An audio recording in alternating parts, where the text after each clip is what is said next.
Firing it up at a special early time. Big Bag Boob. Hey, it's Johnny and Bo in the morning. It's PHNX Cardinals. Of course, we got our award-winning producer, Damon Dog, along with as well as our guys.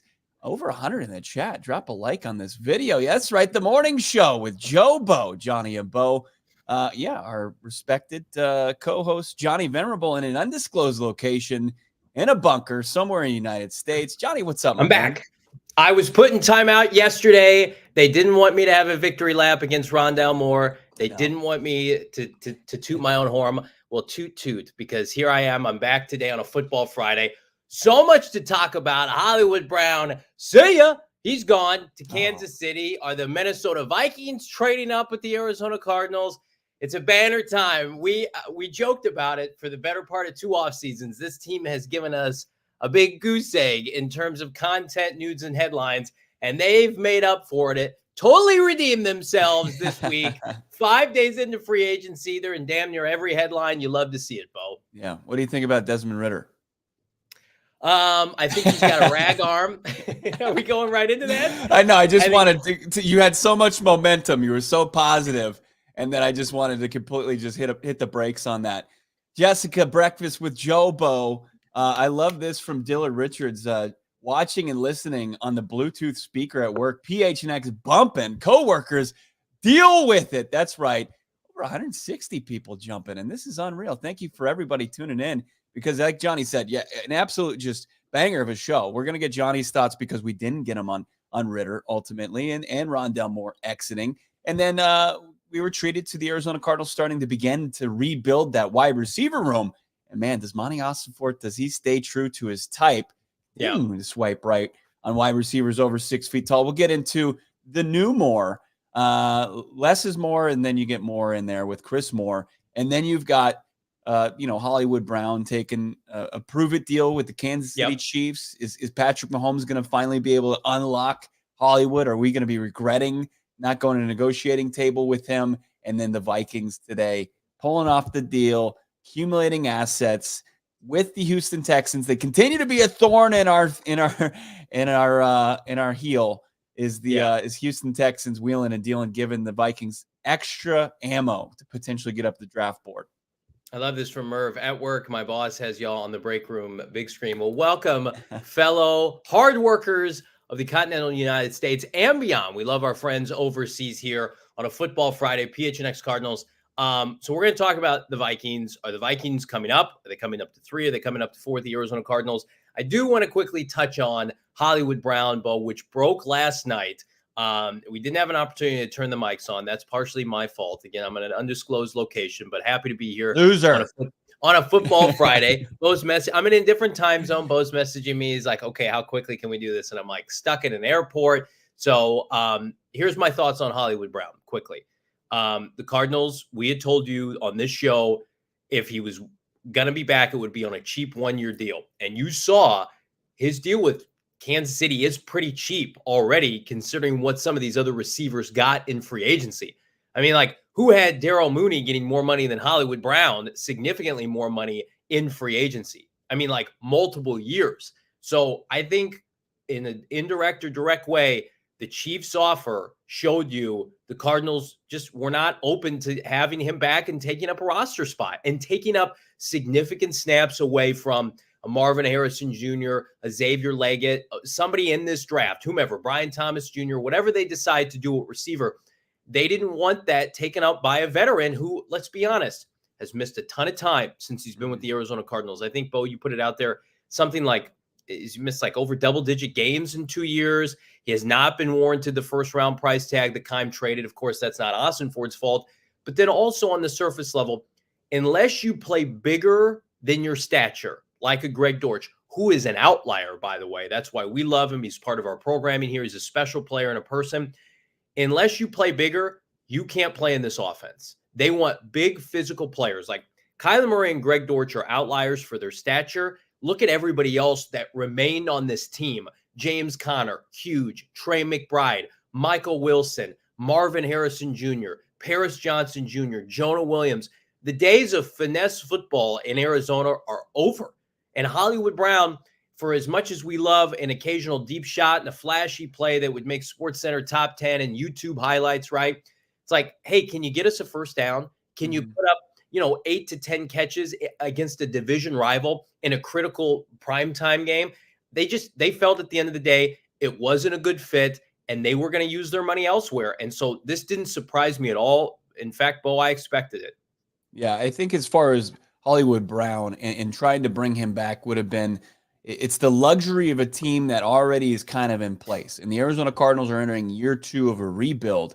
And when you look at Hollywood Brown, and you said his availability, his inavailability, and he had 2 decent starts the last 2 seasons, right? When you talk about can he get first downs, he was a big target for Josh Dobbs earlier this season on 3rd down, and he was converting. He was at the top of the league to start the year as far as 3rd down receiving first downs. You see him, like, he started out his career 43 catches for 485 yards and 3 touchdowns, and then he suffers that foot injury late in Seattle, and then he's not the same the rest of the season. He comes into this year. He's got nagging injuries. He ends up, having a pretty decent start to it. He's able to get through the injuries, play through it, and then he continues to get more hurt because he's a 5'9" guy battling, top corners from opposing teams, and he gets banged up. And, you look at the end of his season when Kyler Murray comes back in week 10, he can't even take advantage of his buddy coming back and the rapport that they had, dating back to their Oklahoma days.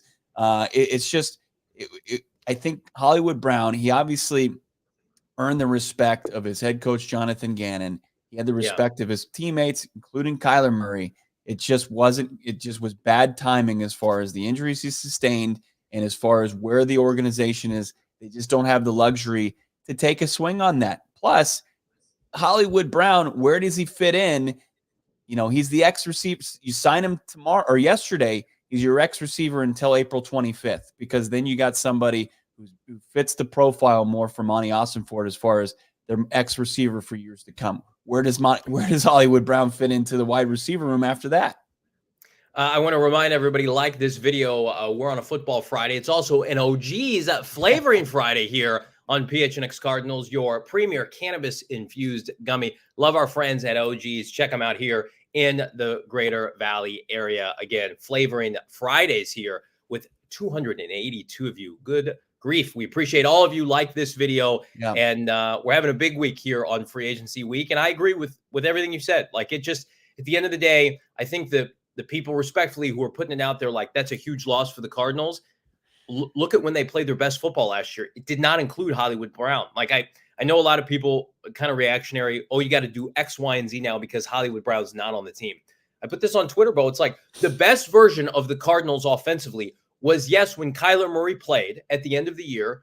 And then who was the receiving core? Michael Wilson, Greg Dortch, Trey McBride, Elijah Higgins, James Conner. Hey, guess what? All those guys are back. They're back next year. You get to start the season with them. And then you get to implement, 1 to 2 premier receivers in the upcoming blue chip loaded 2024 NFL draft. They're going to presumably upgrade their offensive line. We think they're going to take a first round caliber interior offensive lineman now to go with Jonah Williams. It's year 2 with Kyler under Drew Petzing. Like, I think that this free agency period specifically has shown you, like, these receivers, man, in free agency, would you rather be the Cardinals with pick 4 and 27 or 35, or a team that has to sign Darryl Mooney to a 3-year contract and Curtis Samuel to big money, like Buffalo making Curtis Samuel their wide receiver 2 for 3 years? Like, Cardinals don't want to play in that sandbox. The Cardinals showed you with wins against Philadelphia and Pittsburgh and presumably against Seattle. I mean, they should have won that game. It's going to gift them Marvin, but let's just call that a win.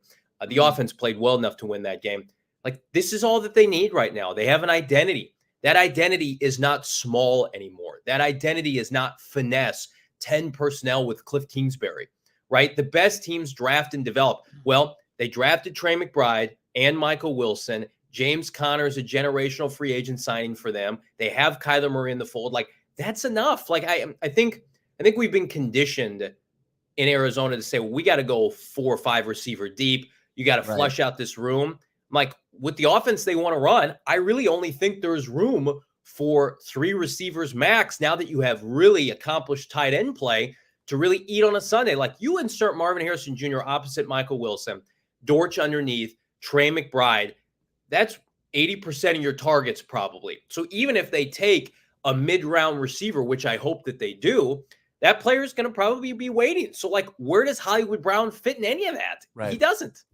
No, he doesn't. It quickly becomes crowded, and you start to look around the league, like how many teams really do go that deep. I mean, you even look to the organization that Hollywood Brown just joined in Kansas City, and it's like who's consistently making plays. Sure, I think they have good depth players, and I think that the Cardinals did a good job in identifying somebody that could be a good depth piece for them going forward, and Chris Moore, with Mike Garafolo saying that they agreed to terms on a 1-year deal.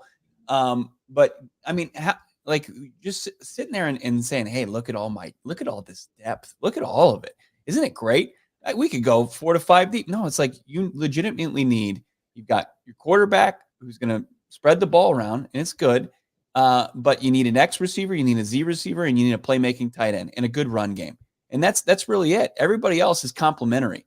And if Hollywood Brown is going to be a complementary piece, that's nice, but not when you're in year 2 of a rebuild and he's looking to prove himself for a bigger and better deal. He knows his best opportunity is not going to come here, because he's not going to be the first option. He's not going to be the second option. You enter the run game, he's not going to be the third or fourth option. No. Let's get some of these super chats here. Like this video, we're going to talk about Minnesota, Aaron Donald, Marvin Harrison Jr. We're going to talk about it all, but we're kicking things off with our guy picking spreads, Donnie, $4.99. We may all have our favorite teams, but we're all football fans. Aaron Donald terrorized us for years. Top 3 defender ever. Glad he's gone, but I will miss him. Aaron Donald retired today. I am also glad that he's gone, Donnie, because what a nightmare. And I think the Rams, as well coached as they are, will absolutely feel the loss of him. Like, I think it's laughable. People on Twitter today saying, oh, the Rams will just pick up where they left off. It's like, no, they really have not been great defensively anytime he's missed games. So it's a massive loss. And to echo Kyler Murray's comments on Twitter, thank God, get out, please leave.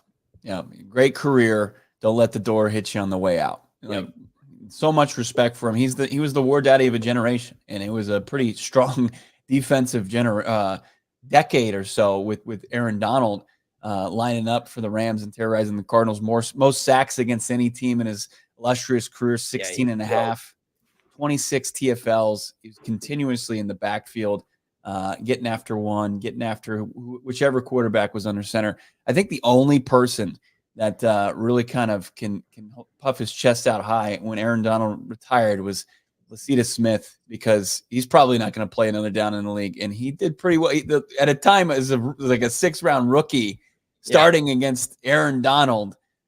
He held his own. So Lasita Smith said, get to stepping. You don't want any more of this wherever he might be. I don't even know if he's on. Tell his grandkids about that. He's a friend of this program. He's been on this show. Connor, $5 can finally make it for a live show from the UK. Hell yeah. Keep up the good work and making us feel connected to the desert. We absolutely will. Thank you so much, Connor. And a big thank you to Damon Dog and company for getting the stream ready to go on a football Friday. A lot of festivities going on in the afternoon. We've got some personal stuff, great stuff going on with some PHNX folks. So a lot of morning shows here with PHNX Sports this fine Friday. So we're very appreciative everybody opted to join us, Bo. Yeah, absolutely. Big things happening at PHNX, and it's a big time flavor and Friday kickoff. Really kind of get you into your weekend early. So the fallout though, or do we want to talk about the wide receiver core? Do we want to talk about where do we want to go from here? Vikings. Let's talk Vikings. I'm ready to talk about what's going on because I woke up to that this morning, and I had maybe 17 text messages on my phone about it, and I think we need to have a conversation about if the Minnesota Vikings come to the Cardinals, what would it take to move down? Like, are you ready to have that conversation? Sure. Yeah. I'm ready to have that conversation. So we all woke up here in the desert to the Minnesota Vikings pulling off a trade. It's official. They swapped with Houston, and they gave up their 2nd-round pick, 42nd overall, and then 188th overall, and a 2025 2. Sent it to Houston, received that from Minnesota, and the Vikings received the 23rd overall pick, and then I believe a 7th overall pick. Yeah, there's the deal there as they stumble through it. So the Vikings adding, along with the 11th overall pick, they get the 23rd overall pick, and then they add a late, final day 3 pick, and then you. I don't love that for Houston, by the way. Yeah, I don't either. I don't know what they're doing. They don't like guys on 5th-year options with all that money they're throwing at Danielle Hunter. And it's like they pulled off a trade earlier in free agency too. It's like Hunter for Jonathan Grenard straight up. That's not a good trade. I guess. I mean, they get a future second, but like you said, like with it being a 2025, what do they always say? You lose a round, so it's like you're getting a 3rd round pick. They dropped like 20 picks this year for this trade, like that. Yeah. Okay. Let's talk about it from a Vikings perspective, though.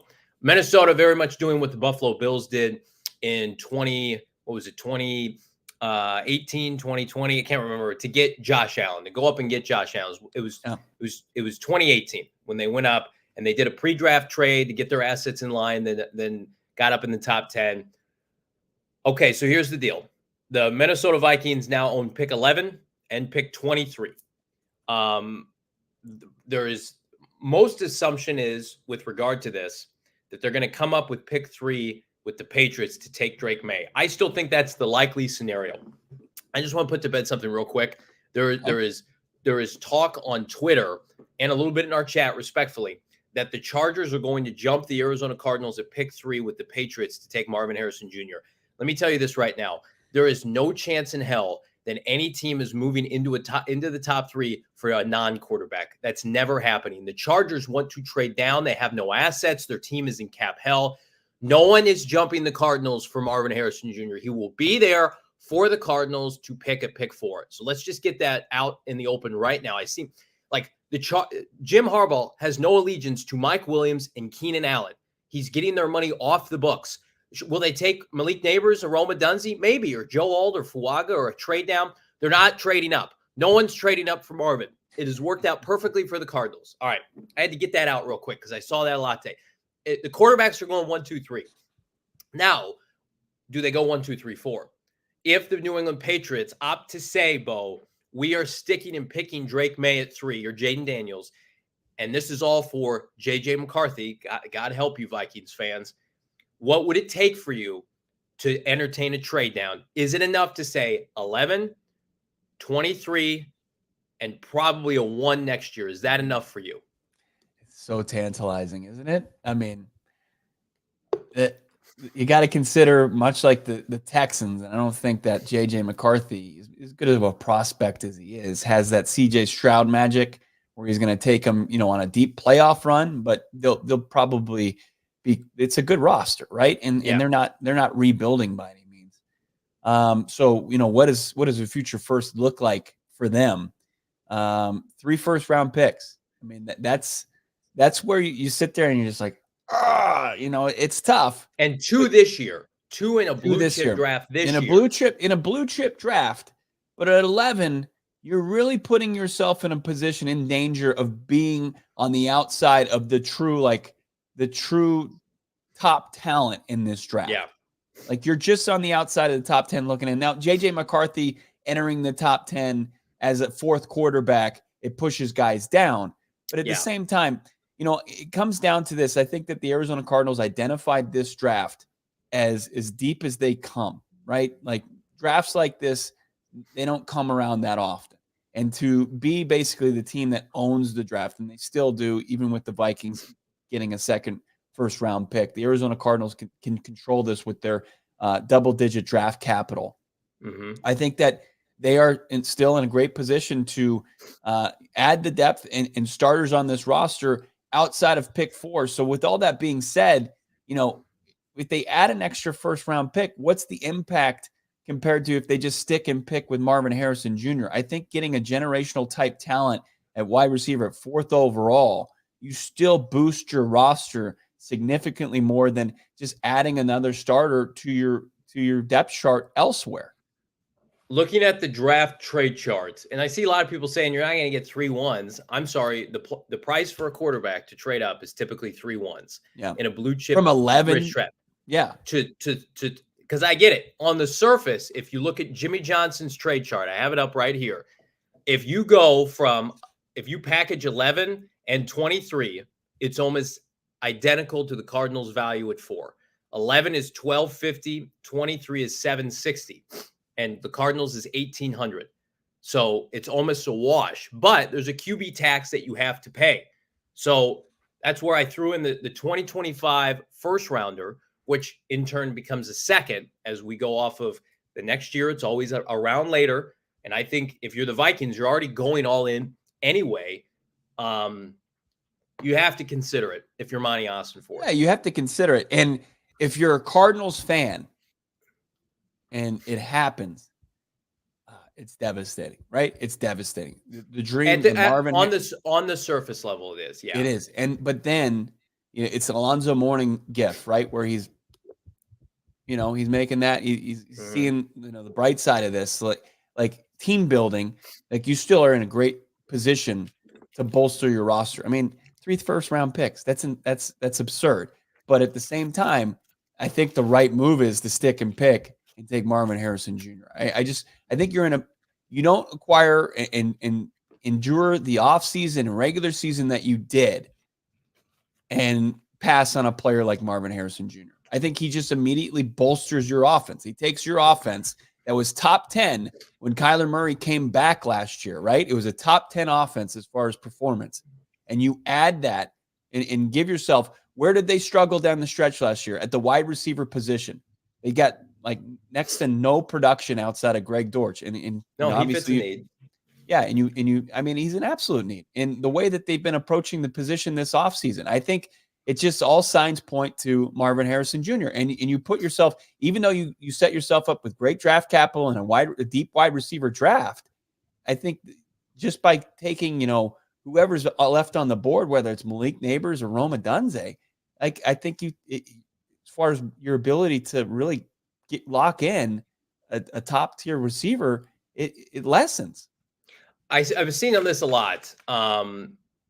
In the chat, somebody brings up, why would the Vikings trade with the Cardinals? They could just trade with the Chargers, right? And here's my response to that. If you want to ensure you get your quarterback, you go to the place in which you're ensuring that he's going to be there. There's a chance, as always, if the Vikings come up to 5 pre-draft, at some point, Cardinals could still trade their pick.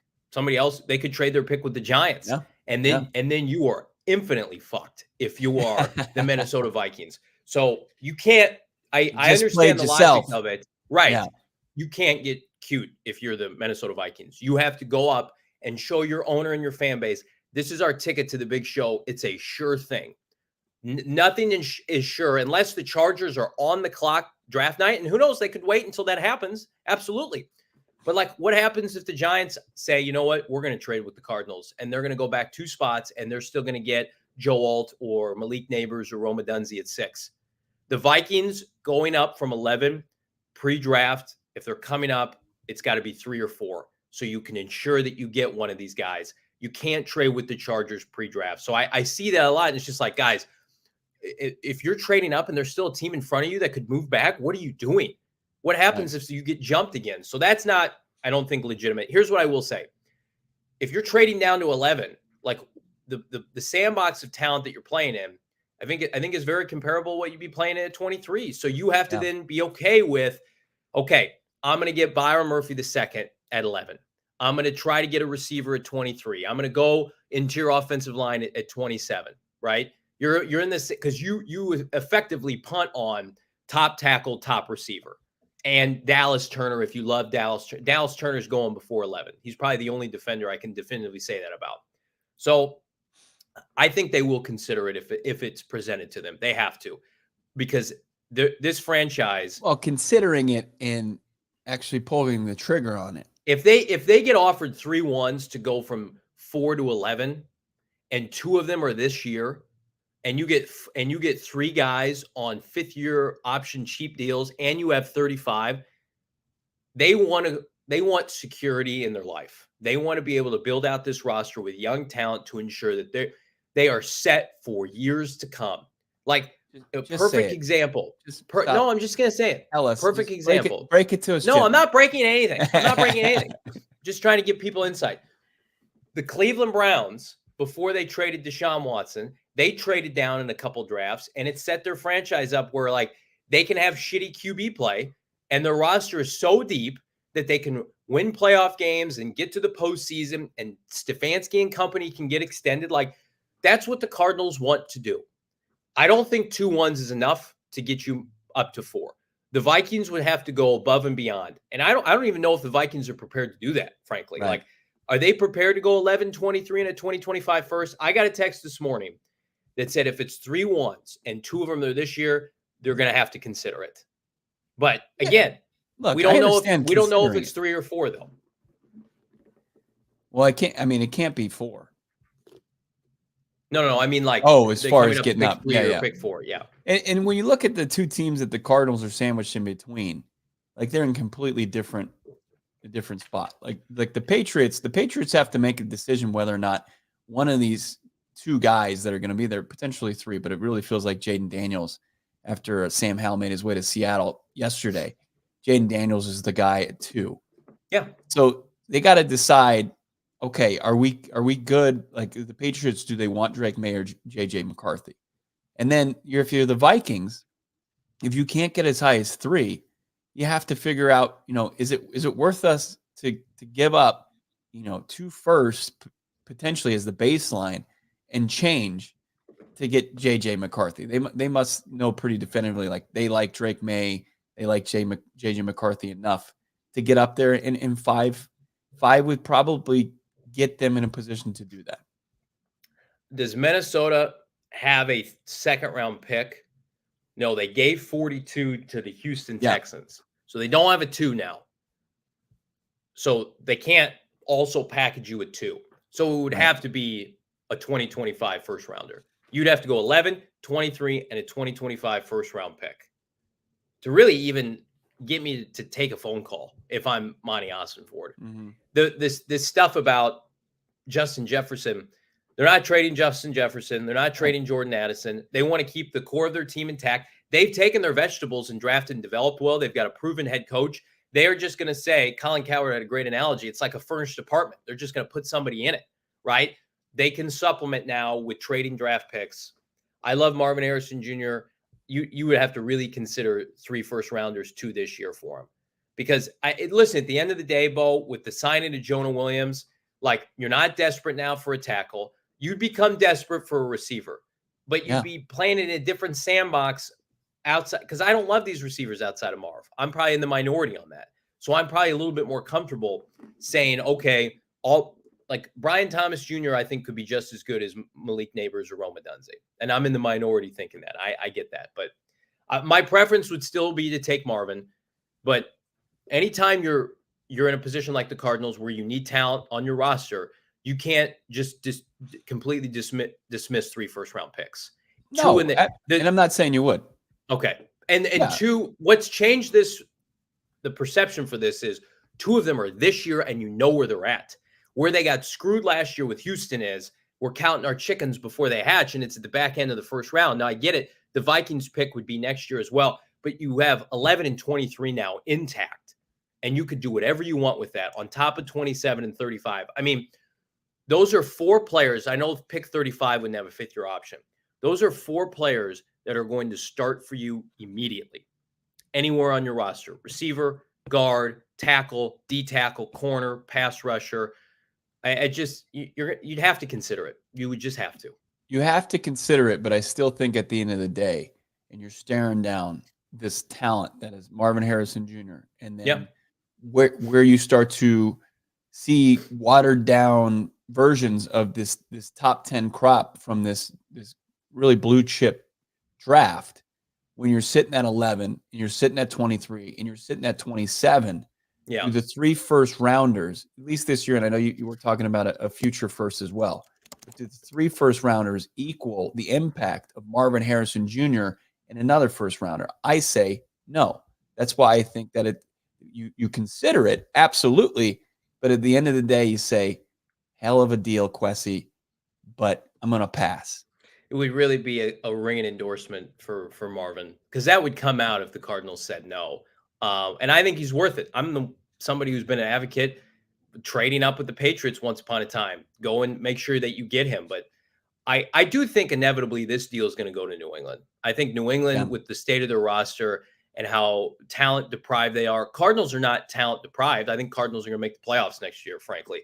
The New England is just like, give us whatever we can. They'll move down to 11. They'll take 23. Though Elliott Wolf will wheel and deal. Like I think Vikings, and we've got this tweet from Benjamin Albright, who's been spot on. If you haven't checked out Benjamin Albright's pre-free agent quarterback predictions, he was about 10 for 10. This is his, if I had to guess today: Bears, Caleb Williams; Commanders, Jaden Daniels; Vikings with a trade with the Patriots for Drake May; Cardinals get Marvin; Chargers, they want to trade back. Do they go O-line? Maybe they go wide out now. And then the Giants are getting J.J. McCarthy. I wonder if the Giants and the Chargers do a mini trade just to make sure that deal gets done. But I still think this is the most likely scenario, that the Vikings trade and up with New England. Drake May, I think, is a great fit with what Minnesota and Kevin O'Connell want to do. And then the Cardinals just sit back, kick their feet up, and get a generational talent receiver.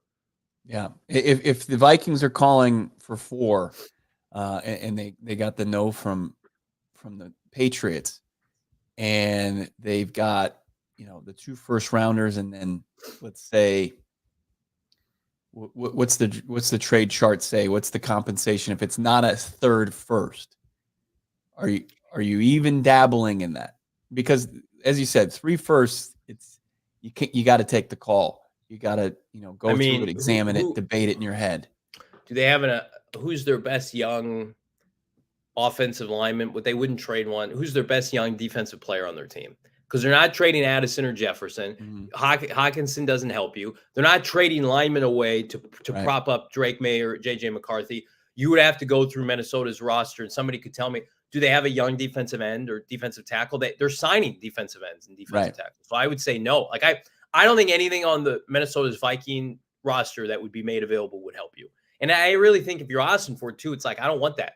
Yeah, I have to play in the sandbox of there's one package that could get it done, and it's the 3 ones. And I'm not even sure it would get it done. But like, I think Viking fans would scoff and say that's too much with their front office. I don't know, but it's not too much. This is a quarterback tax. This is not just cut and dry. We're going up in the 3rd round. Here's a 5th rounder and a next year. You have to pay the tax. And the tax has always been, look at what the Niners did. Look at what some of these other teams that have gone up, the Jets once upon a time. You have to pay a premium, and it's usually about 25 to 30% higher than what other teams would typically pay. 2 1s this year and a 1 next year, I think, is a fair deal. That doesn't mean the Cardinals have to accept it. That's a fair deal if you're the Vikings and if you're the Arizona Cardinals. Yeah, there's a potential target that we've brought up on this show that doesn't look like he's available any longer. You are already in the chat or are talking about it. We'll get into it in just a few moments, but I got to tell you about our friends over at Prize Picks. Prize Picks, it's the largest daily fantasy football platform in North America, and we are the easiest and most exciting way to play daily fantasy sports with Prize Picks. And it's just you against the numbers. It's not you against just an absolute sea of people who are spending their time making a profession out of it.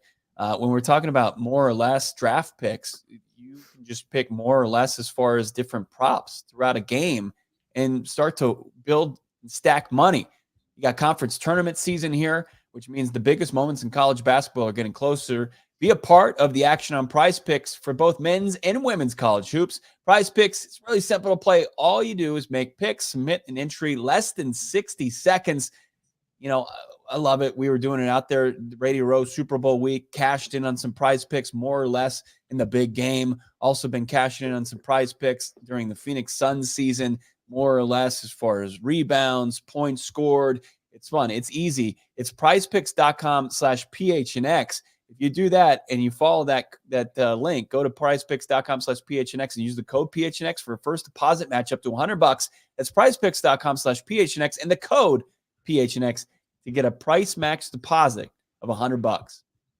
Well, Monty Ossenford and the Arizona Cardinals hit the jackpot in the 2024 NFL Draft. Well, we hope so, but you can hit the jackpot well ahead of that via our friends at the Arizona Lottery. They are introducing a new unique ticket and promotion called Arizona Adventure. It's fantastic. Have you guys heard about this?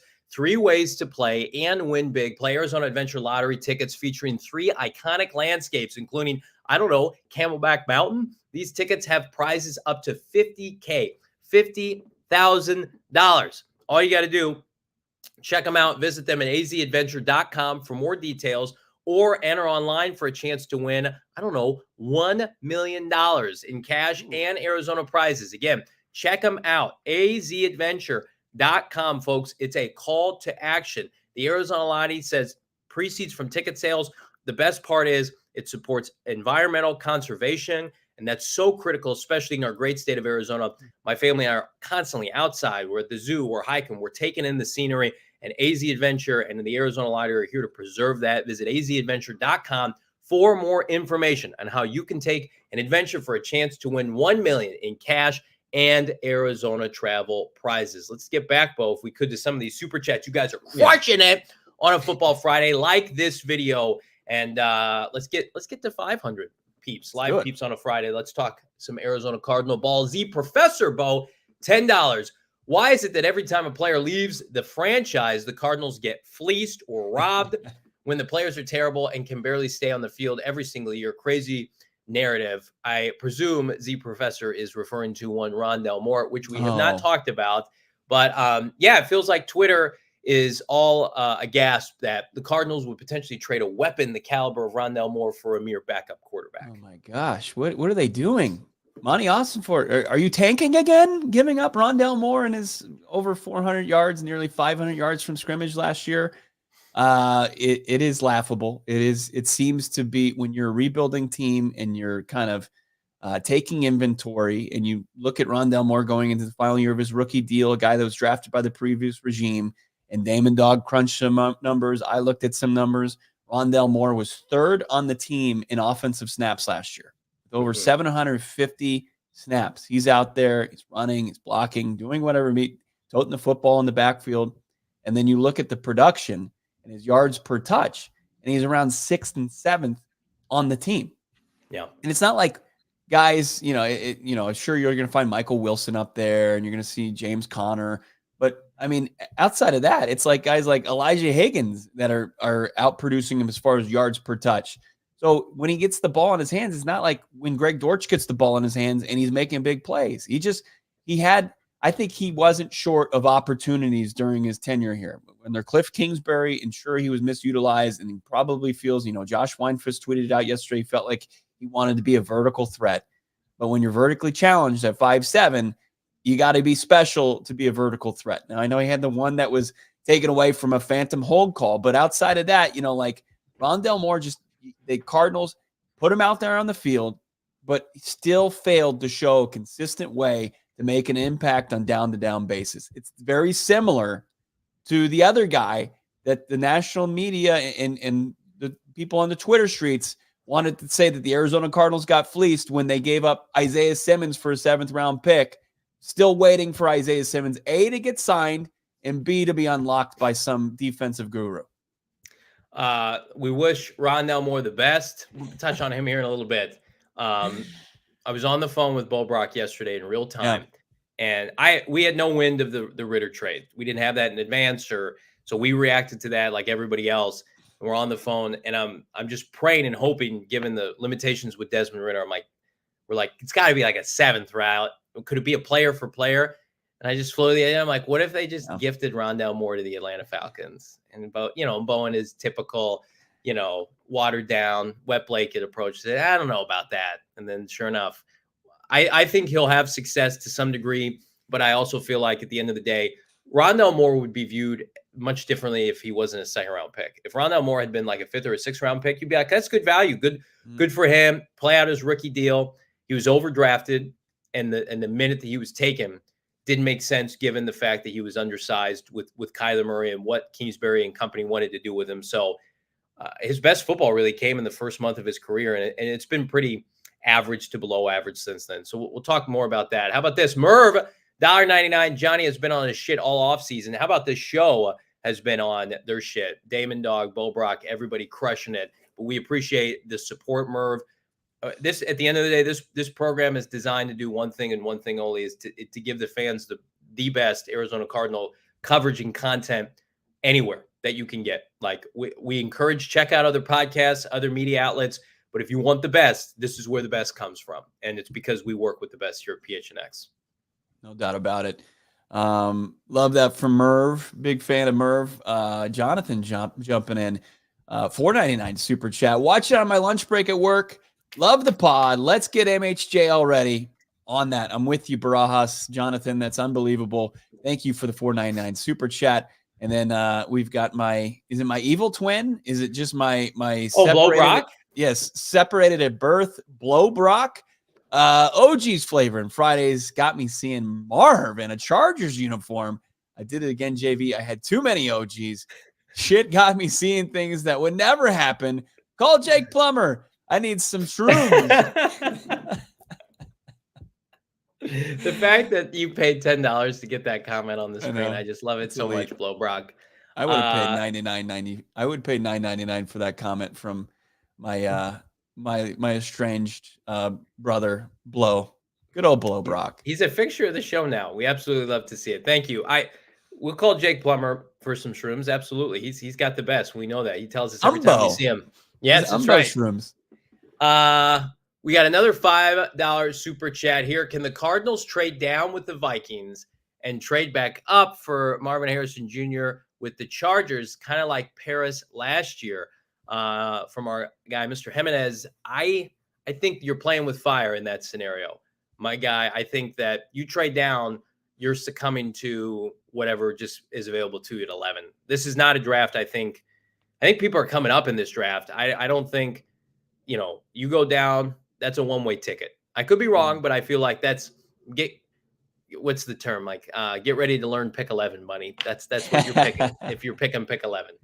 That's right. Because there's so many prospects that, once you get out of the quarterback, frenzy that's going to go down, and there's really only 4 worthy at this point. And that was kind of a stretch to get there, but JJ McCarthy's had the pre-draft in order to do so. There's not going to be teams that are motivated to get up the draft board and give up the capital because of, one, how strong the board is already. And then 2, like, I think that the teams that are in those positions, like the Jets and then the Falcons now getting Kirk Cousins, they're going to want to just stick and improve their roster with these blue chip prospects. Yeah. I want to be respectful too. How do you pronounce my guy's first name on this super chat? I believe Jara. Thank you. I think I butchered it. He's butchered messaged us before. Damon, do you know how to pronounce our guy's first name? He's talked to us before. He says it's going to our DMs. Okay. Damon can try. Can Damon even come off mute? No, I don't think. I don't know, boys. I really don't. It's probably saying it in the chat. Yeah, we appreciate you and the $5. And yeah, throw another comment out there, and it's on us, my guy. AZ fan 1998 $1.99. Cardinals need to stay the course.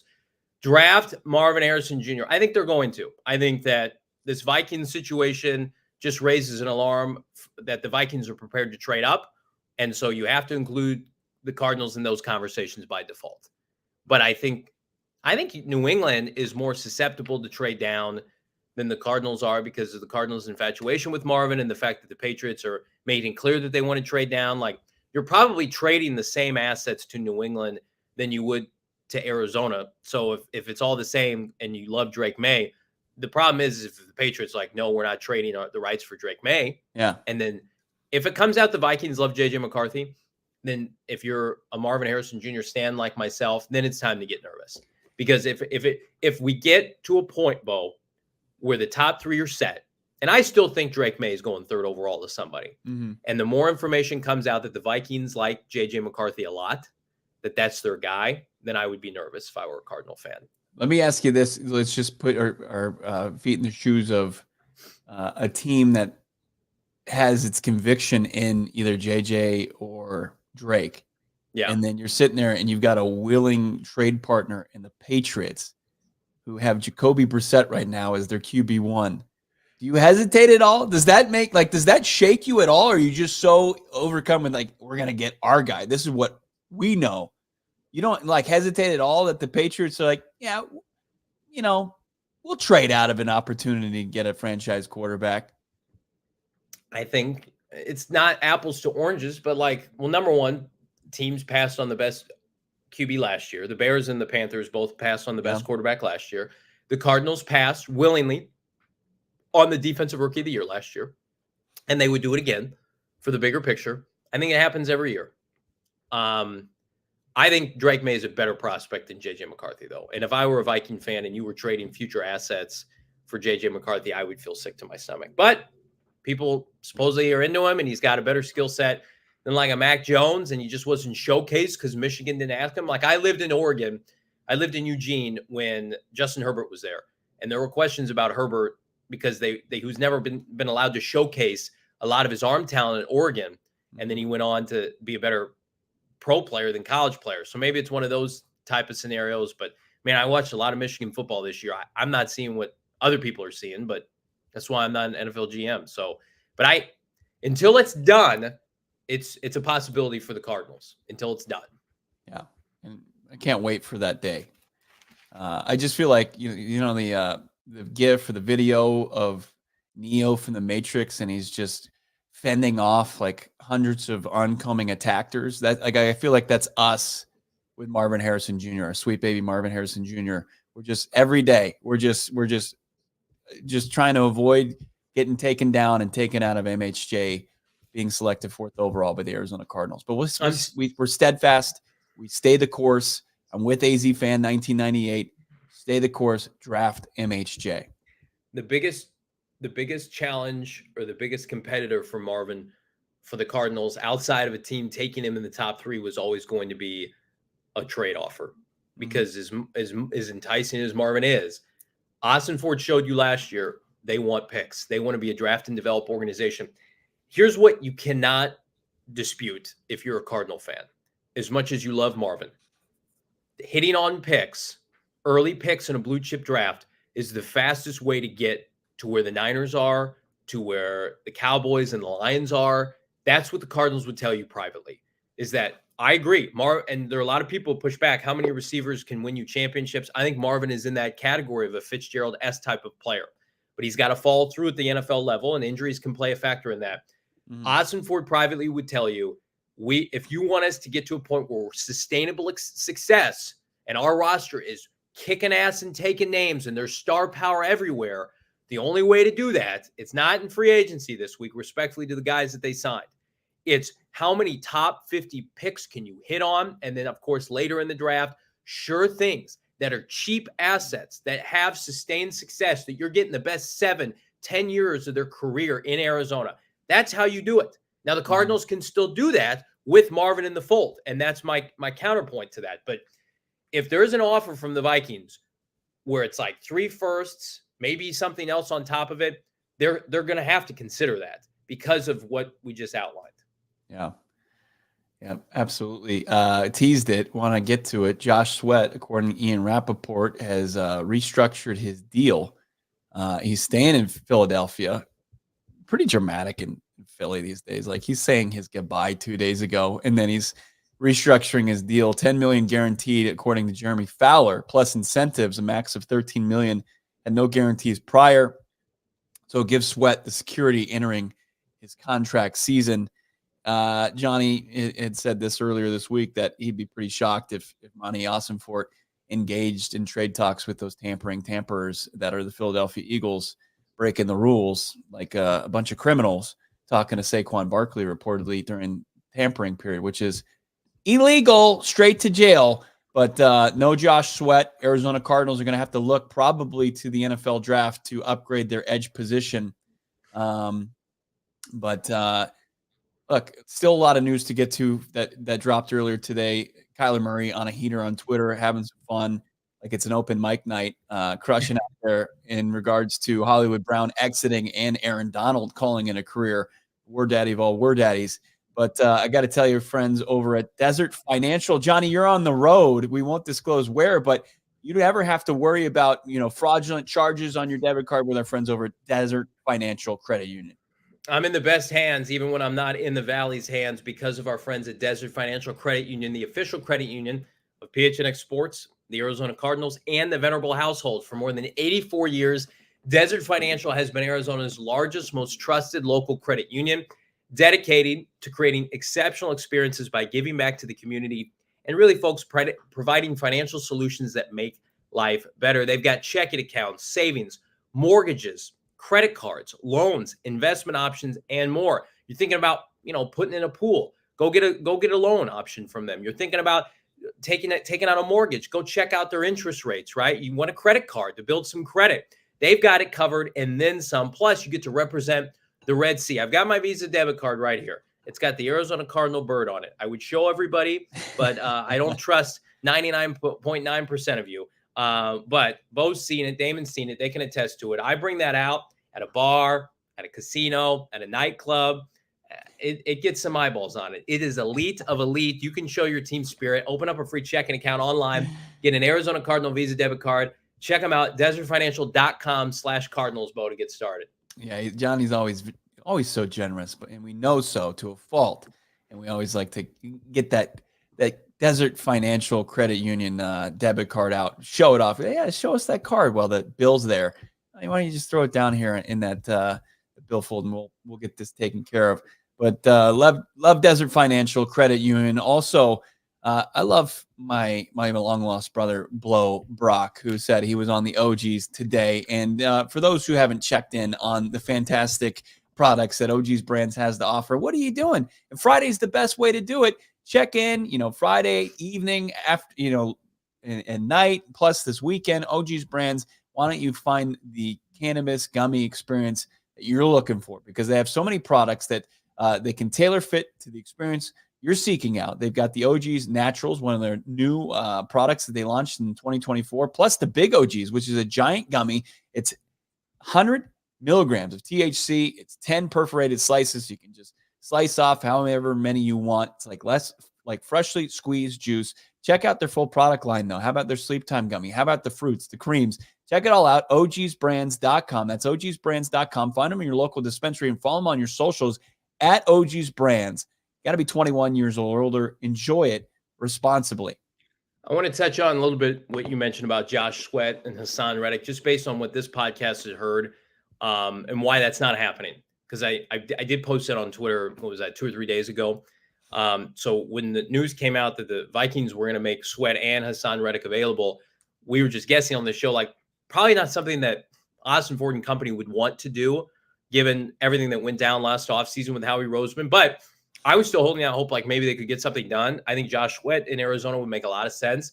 I got a text message from somebody I trust earlier this week, basically saying there's no fucking chance in hell that that's happening. So Cardinals aren't going to be doing any deals of any kind with Philadelphia.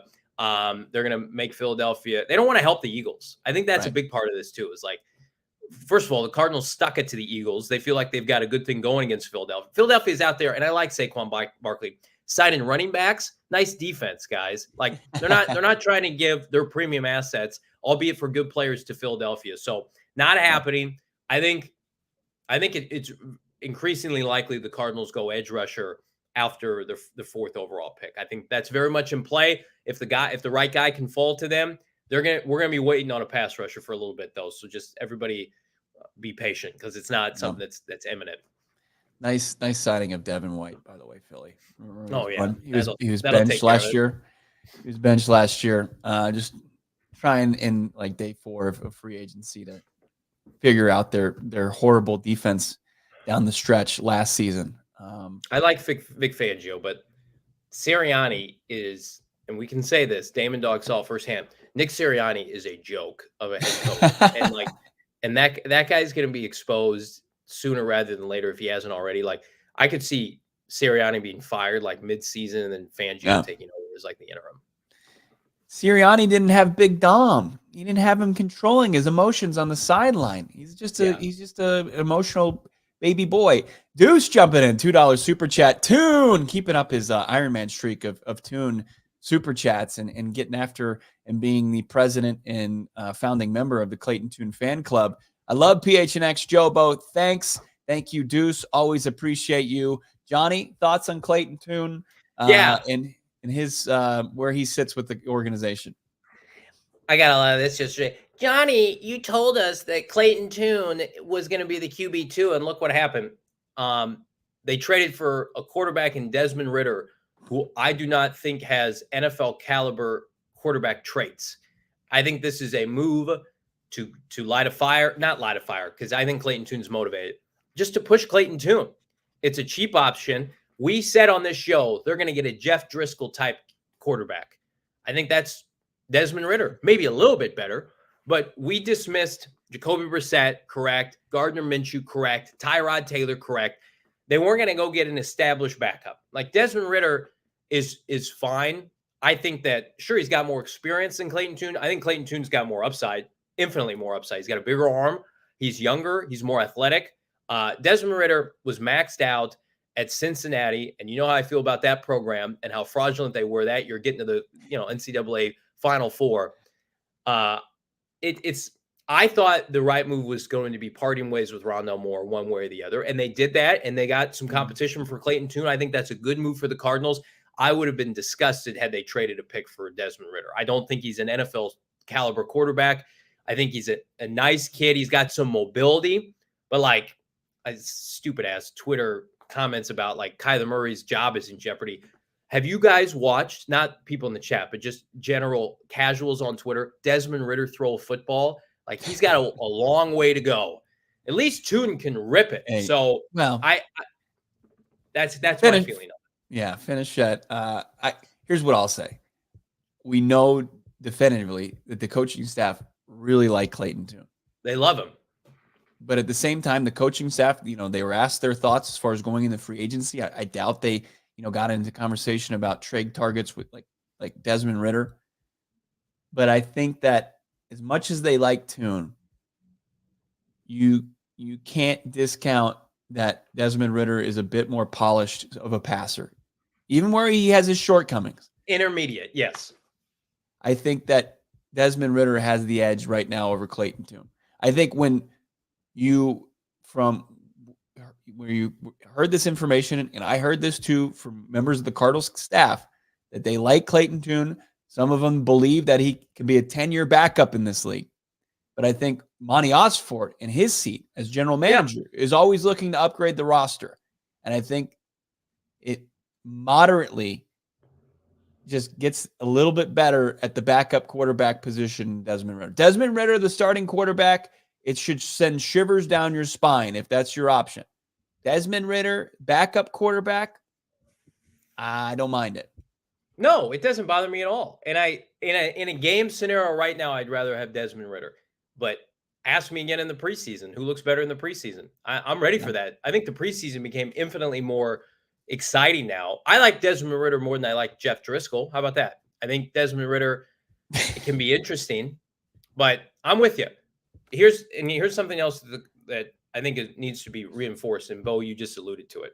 And this is a good thing. Gannon and company, they're giving recommendations. They're not dabbling in free agency. Mm-hmm. Like they're out getting their current guys ready to go, strategies, big picture stuff with the coaching staff. They're not dabbling in personnel. They don't want it. Gannon doesn't want to do that. Austin Ford's in control. I think if you ask, they would tell you, we're confident in our coaches to be able to elevate Clayton Tune to a really good backup, but we'll welcome competition. But here's what the Cardinals didn't do. They didn't go out and overspend on a backup like a Minshew or a Jacoby Brissett, because I think that's their confidence in Clayton Tune. I don't think yesterday is an indictment of Clayton Tune at all. I think it's just like, we want to have a couple different options.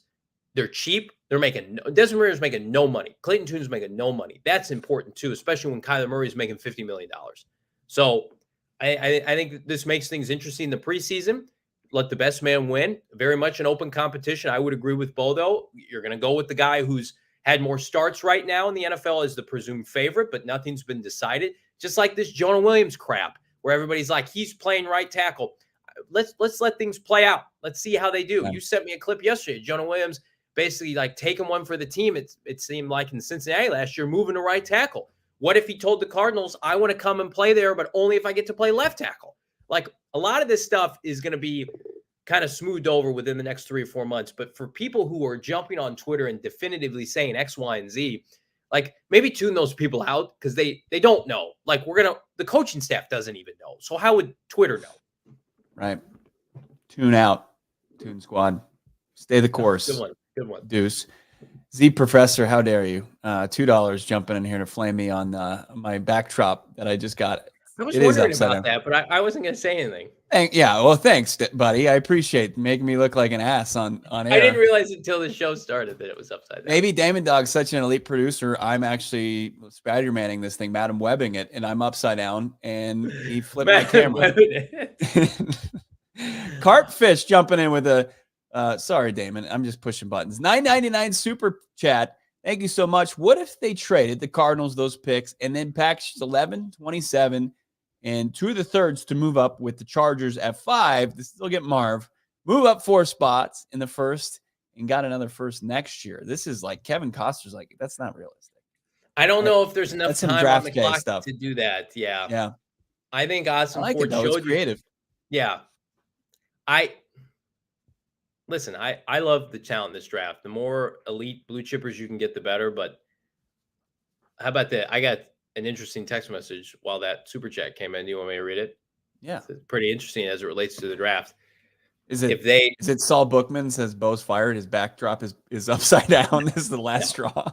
Thankfully, we got 500 people watching this show. Nobody PHNX related is watching this show today. Everybody's got better things to do. This just says, if they trade down, watch out for Byron Murphy at 11. That's the text message I got. That's not they're trading. That's not they're trading down. That's their first option. That's a feeler text message that says, if they trade down, what's the target? Byron Murphy, the second, would be the target at pick 11. Presumably, Dallas Turner's gone, not forcing a tackle pick, not forcing a receiver pick, assuming Odunze and Malik Neighbors are gone. Mm-hmm. Byron Murphy, the second, would be the presumed target at 11. And that's about where he's going to go anyway. Yeah. I wouldn't hate that as long as you got 3 other picks on top of it or whatever it is. So that's just sharing that nugget right now. War Daddy. That's what Byron Murphy the second is. He's a war daddy. Aaron Donald out, Byron Murphy the second in. Carry that baton. That's probably reaching, but how about this? Deuce, go ahead. No, I mean, Byron Murphy the second has done nothing but this whole pre-draft. Actually, and you kind of tipped this off on this, like the college football playoff for people who are just kind of starting their college football experience there, how stout that defensive line was, and he was the best player in that defensive line. The Cardinals want to win with physicality. Marvin Harrison Jr. is the outlier. We can't hammer that point enough. It's like he's the outlier at receiver. They're going to put him at X for the next 10 years. If they don't take him, they want people that are going to impact the line of scrimmage, pass rushers, D tackles, linemen, inside and outside, guys to make quarterbacks uncomfortable and protect the quarterback. That's how they want to build their team. And you know what? They have a big fucking endorsement from Kyler Murray as to how that process is going to go. Kyler Murray loves how this team is being built. He wants more linemen. He showed last year he can elevate receivers, young and old.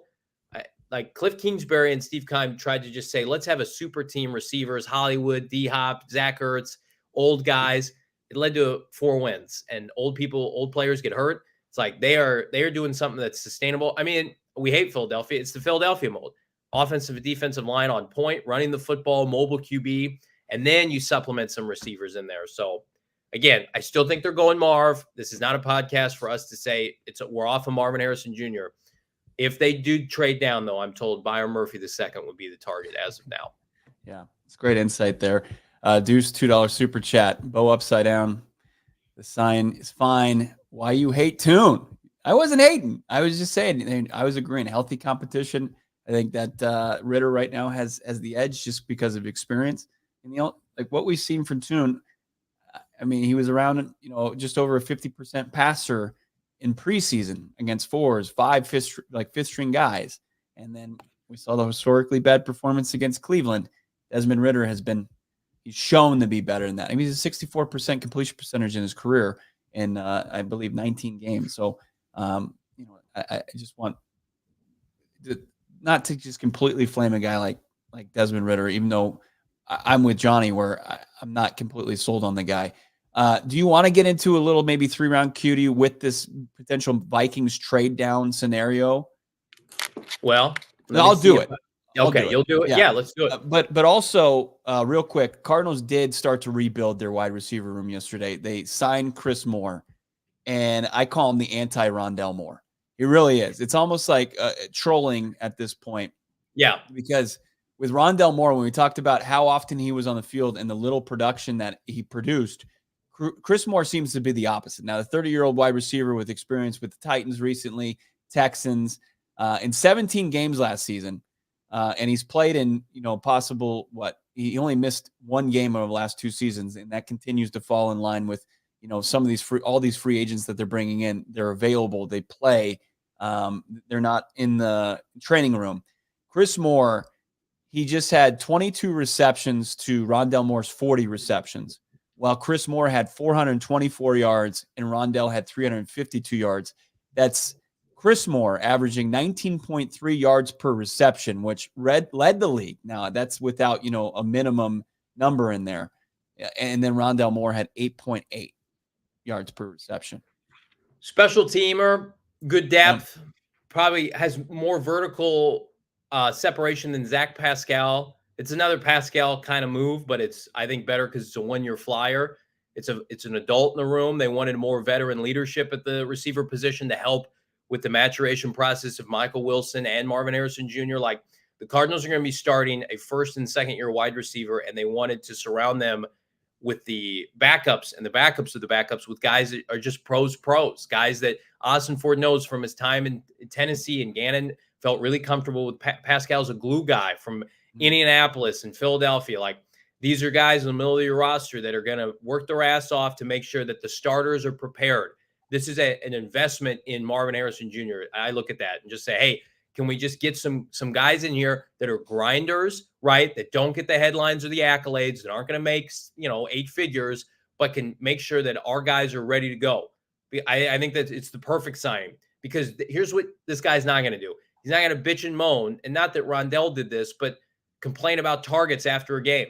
This guy's going to come in here and know his role. He's going to compete. He's going to play teams, and then he's going to make sure that the starters are ready to go, and he's going to help the defense during scout team, Monday through Friday. So no issue with this, but I think it underlines or underscores the fact they're not signing Odell Beckham Jr. I see that on Twitter. They're not signing to players of that caliber. Right. They're not bringing in ego players.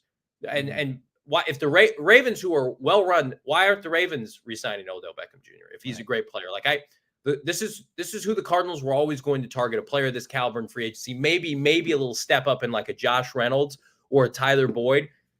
These are not threats to the young players that they're going to draft or Michael Wilson, and I'm thankful of that. I was so sick of Ben Neiman's coming in here and taking snaps away from Zaven Collins once upon a time. These are guys that are going to prop up your young players and get them ready. That's what free agency should be about. Mm-hmm. And you look at it, Monty Austinfort fiends for wide receivers over 6 feet tall, and he continues to do it. Chris Moore, 6'1", and like, it's quality over quantity, where you had Rondale Moore out there, numerous snaps, and then you've got a guy like Chris Moore who just takes advantage when given the opportunity. 70 catches for 972 yards over the last 2 seasons. I mean, he's just a guy that has a knack for making the big play, and that's what you want potentially when you're going through your progressions, or you've got a play in mind, and say, hey, we're going to take a shot, and we're going to, Chris Moore is going to be the guy, and he comes down with it. He wins that one-on-one. He gets the separation. He gets with the ball in the hands. He gets the yak yards. I just think that it's a nice move, and as you said, piggyback it. It's a depth move. It's not you're not bringing in Chris Moore to be your wide receiver 3. And now let's take a look at that wide receiver room. You got Michael Wilson at 6'2". You got Chris Moore at 6'1". You got Zach Pascal at 6'2". And then you've got, Greg Dortch at, 5'8", 5'9". So Arizona Cardinals, they're revamping that wide receiver room. And it's getting bigger. And traditionally that plays better than 4 wide receivers in the 5'7" to 5'9" range. And Monty Austinfort making it's going to be a better, pickup basketball team, and it's going to be a better football team for sure. Real quick before we get into the mock draft, Mike Vrabel's joining the Browns coaching staff. Nice. Browns continue to make really rock solid moves. They used to be such a dumpster fire of an organization That's a good addition for them. They have a terrible owner who forced Deshaun Watson on the GM and the head coach, but the Cardinals are mirroring what they do. And we are low-key Browns stands on this show. So kudos to them. Cardinals have people in Detroit succeeding, Cleveland succeeding, once upon a time Philadelphia succeeding, Indy, Minnesota. Like, the Cardinals are trying to mirror what a lot of these franchises are doing, and it's paying off. They don't have people in Jacksonville. They don't have people in Carolina. So how about this? Mock draft on a Friday, building our mock draft foundation with our friends at Empire today. You love to see it, Bo Brock. You absolutely do. And in this little exercise, Johnny, we are going to we're gonna take advantage of the Vikings getting so many draft picks. So when it comes to the 4th overall pick, we'll trade out of this, right? And we're not gonna accept anything less than 3 first-round picks, right? 2 from this draft, and then just 1 in the future. Force the trade with the Vikings now. So go do the drop down with the Vikings. We'll get 11, we'll get 23, and we'll get a 2025 first rounder. All right. Can we take Vikings? Can we take the bottom thing off, or do we need to keep that on there? What bottom thing? Damon Dog. Should we take that off, or should we leave that on? We can just leave it, right? Okay. You guys can see it. Okay. Yeah, there we go. If you scroll down. Perfect. Yep. And then click 4 and then force this trade. Boop. Beep. Why is it? There we go. There we go. Force trade. Yep. So trade accepted. Oh, wow. All right. I so I forced it. We'll go ahead and start the draft now. And again, now we can watch it a little slower. Yeah. So we got Caleb, Drake, Jaden, McCarthy. Wow, that's pretty realistic so far. Yeah. I mean, Marvin went all the way to 7, Tennessee, after throwing the bag at Calvin Ridley. They've got Marvin Harrison Jr., D-Hop, and Calvin Ridley. And now the Arizona Cardinals are on the board at 11. And these are our options. Well, I think the choice. I mean, did Dallas Turner go? Is PFF not a fan of Dallas Turner? I think that's what's happening here. So he's available. So but Dallas Turner, or as you mentioned, Byron Murphy Jr. is there. I think that would be their pick. I would play it in the sense that Dallas Turner wouldn't be available. Where Jared Verse went, and Jared Verse is not going 9th overall. Put Dallas Turner to Atlanta or the Chicago Bears for a little bit of realism. I would say Byron Murphy, based on what we're hearing, that's the play there. Okay. The pick is in. Byron Murphy the second. Everybody good with that? I mean, he's flipping elite. And I saw somebody earlier, and I just want to address this. I like Jerzon Newton a lot. The Cardinals did extensive work on Jerzon Newton over the course of the college football season.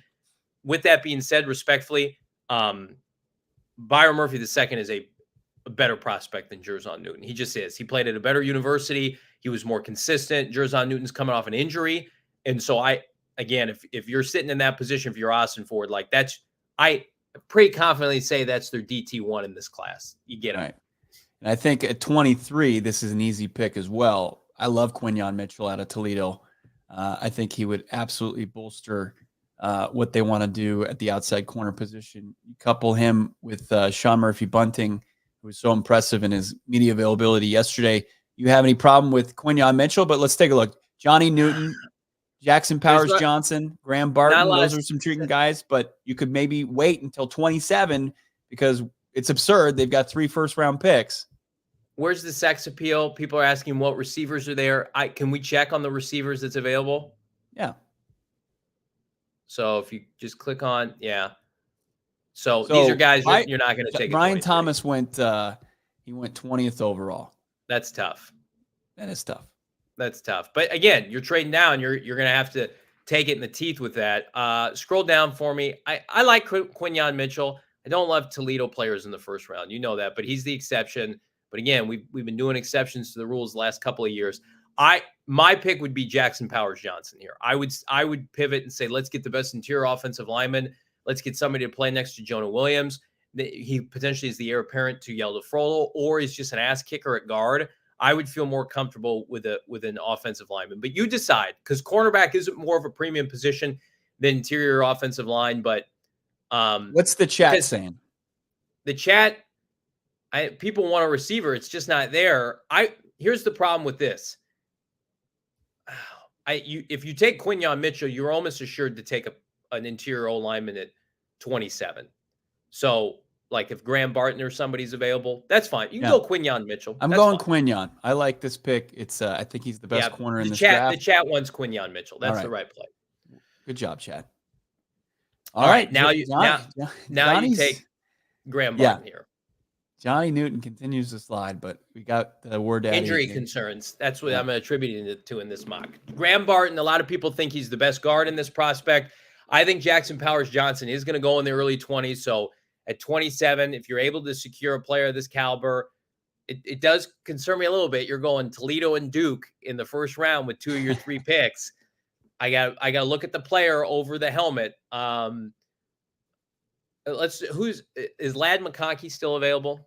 Yes, he is. Okay. Or lads. No, I don't like that Jody says that. That's not a thing that I like. I'm concerned keep scrolling. What position you want to? Okay. Like, I'm looking at, if we take a receiver now, what's the kickback with linemen at 35? See, I'm almost in a position, like, I would almost go Jordan Morgan. I would almost go receiver at 27, maybe a slight reach, and then go Jordan Morgan at 35. Because I feel like if you take Graham Barton here, which is the best value pick, Ladd and Adonai Mitchell are going to be gone. I think Barton's the pick. 6'5", 314. Yeah, he's a monster. All right, just take him. People because I think at 35 you could. I think if you roll the dice, I think you can get a good wideout at 35, and then also you've got Well, you better hope. I mean, life comes at you fast. You don't get MHJ, and you're at 35, and it's Dirt McGirt, and you got me playing receiver for you next year. But we're gonna do something special. Here's what's gonna happen. We're gonna do something special at the wide receiver position. Just watch. Just trust. Graham Barton, you are an Arizona Cardinal. Let's get down to 35. See our fate. Are you trading 35 for T. Higgins? Is that what's happening? No. I'm going to find the next T. Higgins. There's Ladd McConkey. There's that sweet baby boy. And then you've got, let's just take a look at the available wide receivers. Troy Franklin's still on the board. Ooh, I like Troy Franklin. They didn't meet with him at the combine. I like all these guys. Look at these guys. So it is interesting. Do you want to turn 35 into more picks? Because I think you could absolutely do so and start to really kind of, let's see what deals are on the board. So trade Franklin, Packers at 41. Franklin more than McConkey. 41. It's not bad. 41, 35. You'd have to go. No, that's our pick. Ours. I got you. Thanks, go up. You're fine. Future third. Ooh, I like that. I like that. Get a future third from the Packers. I would offer that trade. All right. And then we're going to go BPA receiver. What? Force that trade. They'll accept that. Force that trade. They're coming up for somebody they like. All right. Trade accepted. Let's go. Okay. So Cardinals trade down 6 spots, and Ladd McConkey still available. See who else. I like Troy Franklin more than Ladd McConkey. Can we go Troy Franklin? Yeah. Can I have a pick? Thank you. Troy Franklin, massive size. He's a little leaner than you want. He probably is going to have to platoon, but you know what this means, everybody? I think we go receiver again at this next pick. I think we go back-to-back receiver picks. The Cardinals at 66 now. Who's available? Xavier fucking Leggett is the pick right here. Pick 63. Player 63 at pick 66. Let's get Xavier Leggett, Bo. I don't even care about who else is available. We're double dipping. We're getting an SEC ass kicker and a Pac-12 darling. I love that pick. And now we can get a little bit more specific as it relates to what kind of edge rushers are available. All right, let's do it. Let's take a look at the edge. Or we just get T'Vondre Sweat and pair him back up with Byron Murphy II. That'd be interesting. Yeah, these guys are I guess you're not too far off with Booker. Not too big on a KU edge. Gabriel Murphy, no. I know the Cardinals have talked to, but he's down the road. Let's look at the tackles. Let's go back to tackle. Okay. And see if we can just get some good value here. I think edge rusher is the position right now. You want to get the teammates? I want OT. Go to the offensive tackles too.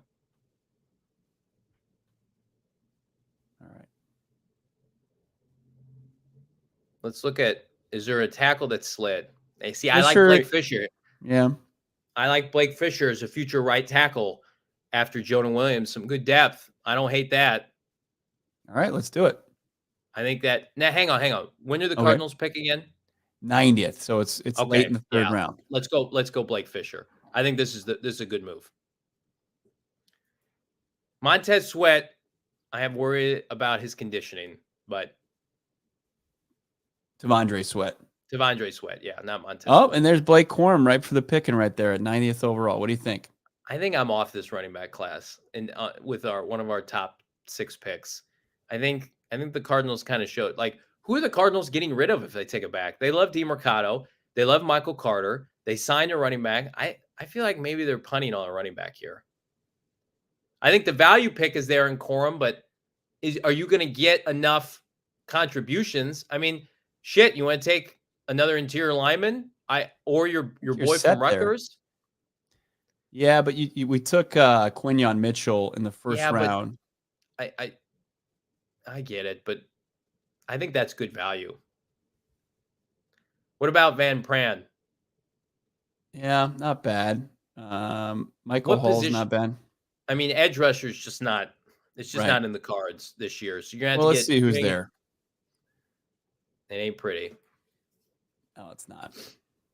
Yeah, you gotta pivot off that. I would say corner or interior lineman here. All right, let's take Max Melton. Yeah, that's the play. That's a good value pick. Let's take a look at how we did here. Damon, any thoughts on this draft? He's silent. Yeah, I like it for the most part. I would have done a receiver at 27 and then picked Morgan or BB maybe in the second round instead of Graham Barton. It's probably our best mock ever that doesn't include Marvin Harrison Jr. You're getting this talent, plus you're getting a first and a third next year. All right, so let's walk through it. Byron Murphy starting day 1. Quinyon Mitchell starting day 1. Graham Barton starting day 1. And then on top of that, you get a first-round pick next year from the Vikings, which, I mean, we're not going to assume that they're bad, but, you know, TBD. The Packers pick, the third round you get from the Packers next year is probably the equivalent of like a comp pick. But again, if you were okay taking Franklin at 35 and you get him at 41, that's a star. And then scroll down for me. Troy Franklin and Xavier Leggett are playing a lot this year. Blake Fisher, you can afford the red shirt and just say, Blake, you're going to be our swing tackle. Maybe Kelvin Beacham's roster spot's in jeopardy. And then Max Melton's going to play a lot. This is the kind of scenario in which if you trade away the rights for Marvin Harrison Jr., this is the kind of haul you need to come away with. Because this is a star-studded draft. It would be insane. I know people aren't happy at receiver. If the Cardinals can't get production out of Troy Franklin and Xavier Leggett, then something's wrong with the team. Yeah. I mean, those guys, I like the diversity as far as their skill sets, where Franklin's kind of a burner, where Leggett's more of a physical wide receiver. I mean, this is what you would have to get, no doubt about it, with the Vikings and the haul that they would give you. We'll post that on our Twitter, but that was not bad. Not bad. And it's been a great morning show here on PHNX Cardinals. It's been a banner week, of course. Make sure you subscribe to PHNX Sports. Become a diehard today. The conversation never starts in the member Discord. I will say the Cardinals did break a little news just a bit ago. They have signed a defensive lineman with experience from the Minnesota Vikings. He had 15 tackles and 1 for a loss. In 40 games in his career, has 6 starts. It's Kyrese Tunga. Kyrese Tunga is the newest member of the Arizona Cardinals, coming over on a 1-year deal. The team just made that official. Where was he drafted by? He was drafted by Eberflus and company in Chicago, and then went to Minnesota, 2 franchises the Cardinals have immense experience with. This is a rotational player. If you like PFF grades, he rated well the last 2 years with PFF. I think this spells bad news for like the Roy Lopez's of the world. The Cardinals defensive line group is going to be unrecognizable. And they want guys that have interchangeable skill sets that they can plug and play. But I love it. Keep throwing bodies at the defensive line. The Cardinals were just too average. So they've signed 3 defensive linemen, and we know sure as hell they're going to draft one. So yeah. Been a fun show. Make sure you like this video. We'd love to get it even more eyes on this. Continue to grow this Cardinals community. It's been a banner week. Real quick. Yeah. We got 2 super chats left. Yeah. Well, Deuce. we hit Deuce, right? We got Deuce. Yep. Let's get Dylan real fast here. Uh-oh, I lost it. You guys are fighting. You and Damon were fighting for that one. If we can get Dylan's super check back on the screen. I know, Johnny. You guys are real button pressers today. I know. Nathan saying our draft was mid. What? Mid? I think it's the best case scenario if you don't get Marvin. Something like that. Yeah. Mid. Do we have Damon, or do we have Dylan's super chat? It was really nice what he said. He hadn't been in there a minute, but we always appreciate Dylan Richards. There he is. Haven't left the super chat in a minute. Just wanted to show the appreciation. Thank you guys. The offseason is as excited as I've ever been. Fitzy to MHJ is fire. All right. Love it too. We are back on a Monday. We got an audio-only podcast dropping late Sunday night. News breaks, we'll be here for Bo, Brock, Damon Dong. I'm Johnny Venerable. Like and subscribe. Leave us a 5-star wherever you get your podcasts. Our team crushed it this week, as did all of you. Again, drop a like down below. Let's get this video to 500 likes. We hope everybody has a safe, healthy, and happy weekend. Cardinals continue to get better. We, PHNX Sports, we get better because of all of you. Thanks. Have a great weekend. We all silly like the mayor.